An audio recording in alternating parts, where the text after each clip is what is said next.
Chapter 3. For behold, the Lord of hosts, doth take away from Jerusalem and from Judah the stay and the staff, the whole stay of bread and the whole stay of water, the mighty man and the man of war, the judge and the prophet and the prudent and the ancient, the captain of 50, and the honorable man, and the counselor, and the cunning artificer, and the eloquent orator. And I will give children to be their princes, and babes shall rule over them. And the people shall be oppressed every one by another, and every one by his neighbor. The child shall behave himself proudly against the ancient, and the base against the honorable. When a man shall take hold of his brother of the house of his father, saying, Thou hast clothing, be thou our ruler, and let this ruin be under thy hand. And that day shall he swear, saying, I will not be an healer, for in my house is neither bread nor clothing. Make me not a ruler of the people. For Jerusalem is ruined, and Judah is fallen, because their tongue and their doings are against the Lord, to provoke the eyes of his glory. The show of their countenance doth witness against them, and they declare their sin as Sodom, they hide it not.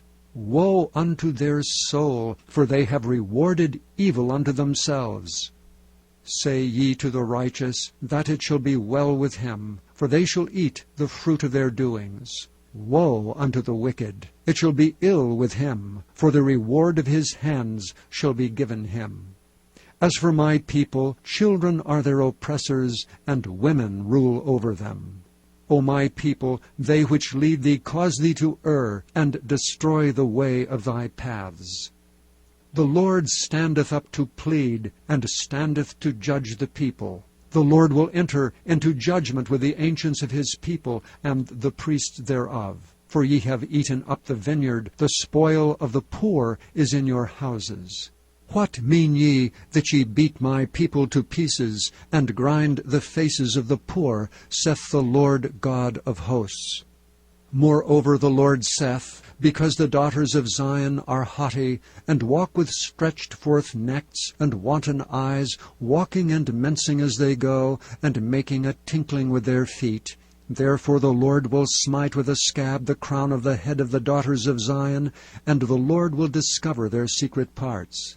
In that day the Lord will take away the bravery of their tinkling ornaments about their feet, and their calls, and their round tires like the moon, the chains, and the bracelets, and the mufflers, the bonnets, and the ornaments of the legs, and the headbands, and the tablets, and the earrings, the rings and nose jewels, the changeable suits of apparel, and the mantles, and the wimples, and the crisping pins, the glasses, and the fine linen, and the hoods and the veils. And it shall come to pass that instead of sweet smell there shall be stink, instead of a girdle a rent, and instead of well-set hair baldness, and instead of a stomacher a girding of sackcloth, and burning instead of beauty. Thy men shall fall by the sword, and thy mighty in the war. And her gates shall lament and mourn, and she being desolate shall sit upon the ground.